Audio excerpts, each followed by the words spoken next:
자, 이런 가운데 오늘 이 AMD 관련된 뉴스가 하나 마켓워치에서 나와서 요거 리사수 선생님의 이야기 전해드리도록 하겠습니다. 외쳐 리사수. 네, 외쳐 리사수 이렇게 하는데 요새는 외치면 떨어져요.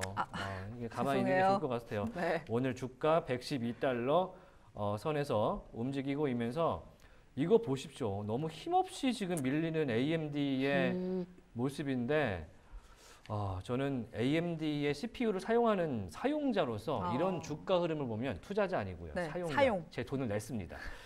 그래서 매출에 기여한 사람으로서 이런 흐름이 영 마음에 들지 않는데 과연 호재는 없는지 한번 체크를 해보시죠. 이렇게 가다가 가끔 튀어오르는 경우도 있긴 한데 과연 그럴 수 있을지 오늘 나온 기사가 하나 있습니다. 자, 인텔 인수권 소식이 최근에 굉장히 핫하게 시장을 달고 있죠. 인텔이 일주일 동안에 40% 이상 올랐던 게 지난주부터 이번 주 초까지의 흐름이었는데 그 이후에는 메이드 인 USA 칩 얘기가 쏙 들어갔어요. 그러니까 그때 딱 오르고 나서 네. 같이 좀 이렇게 나누어서 수급이 가나 했는데 어라 이런 느낌? 왜냐면 거기 그 기사에 네. TSMC가 껴 있었기 때문인 것 같기도 해요. 그러네요. 왜냐면은 이제 타이완과의 관세 관련된 논의를 시작도 하지 않았는데 네. TSMC가 뭔가 인텔, 미국에 자긍심을 줄 수 있는 칩 업체를 부분적으로나마 인수한다라는 게 좀 시장의 센티멘트를 부정적으로 가지 않았나라는 분석도 현재 나오고 있는데 이런 내용이 오늘 마켓워치와 탐스 하드웨어에 나왔습니다. AMD가 이 인텔이 인수되는 데 있어서 키를 가져갈 수 있다라고 하는 내용이 나왔습니다. 왜냐하면 AMD와 인텔은 앞서서 오랫동안 경쟁자이자 파트너였습니다. 그러다 보니까 서로의 특허와 성능과 기존에 갖고 있던 기술들을 침해하지 않기 위해 최선을 다해왔는데 사실 독점이죠.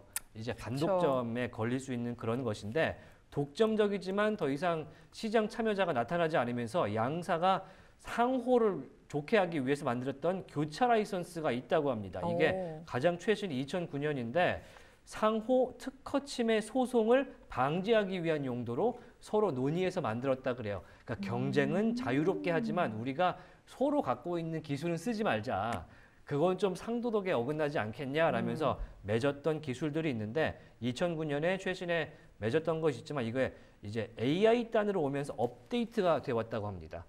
그런 과정에서 최근에는 AMD가 인텔이 갖고 있는 X86 기반 프로세서를 생산할 수도 있다 그래요. 네. 이런 특허를 오히려 그러니까 인텔이 갖고 있는 뭐 하다못해 펜티엄, 셀러론, 최근에 코어 울트라 이런 것들이 이른바 X86 기반 CPU인데 AMD도 이런 거 하려면 충분히 만들 수 있고 네. 인텔도 지금 AMD가 만들고 있는 이 프로세서 뭐 에픽 프로세서라든지 라이젠이라든지 이런 것들을 하려면 할 수 있다라는데 요 상호 특허 침해 소송 때문에 못하는 것이다. 바로. 근데 문제는 이런 상황에서는 상대 소켓이나 메인보드에서 껴질 수 있거나 작동되는 기능들을 쓸 수가 없는데 만약에 양사 중 한 군데가 합병되거나 인수되거나 지분 투자가 되면 그 조약이 깨진다는 거예요. 그러면 AMD와 인텔이 맺은 이 라이선스 계약 때문에 무분별한 경쟁이 발생할 수 있거나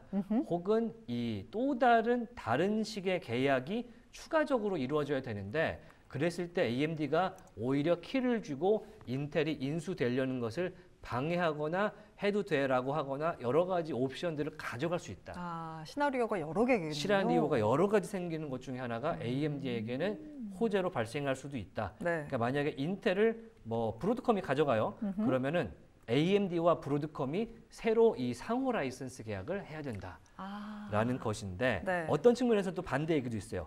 브로드컴이 인텔을 인수하는데 CPU 부분을 인수하면 이건 또 AMD의 위협이 될 수 있다. 이런 측면의 분석도 있습니다. 왜냐하면 AMD가 현재 브로드컴이 갖고 있는 명확한 이 AI 커스텀 칩에 대한 로드맵이 없다는 거예요. AMD가 AI 칩을 만들죠. 네. MI325 시리즈 지금 만들고 있는데 이거 가지고 어떻게 할 건지 지금 전략이 없다는 거죠. 특히 커스텀 칩에 대해서는 대응 전략이 없다. 네. 그러니까 오히려 브로드컴이 인텔 거 가져가면 AMD가 위험할 수 있으니 이제 양쪽의 호재와 악재를 잘 걸러 들어야 된다라는 것이 탐스 하드웨어와 마켓 워치의 그런 기사였습니다.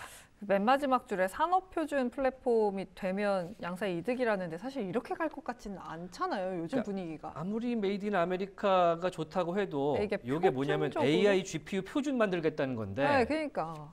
그 그게 우리나라에서도 될까요? 이제 KC 마크 따기가 쉽지 않거든요. 네, 그게 가능할까라는 생각이 좀 드네요. 네, 그런 점에서 일단은 AMD가 갈 길도 분명하고 브로드컴, TSMC 제외하더라도 네. 갈 길은 분명한데 이렇게 나온 거 보니까 브로드컴이 만약 하고 싶다면 CPU 부문이 아닐까라는 생각도 들어요. 기사에 이렇게 흘렸잖아요. 네. 네, 그런 내용도 공유를 좀 해드리도록 하겠습니다. 일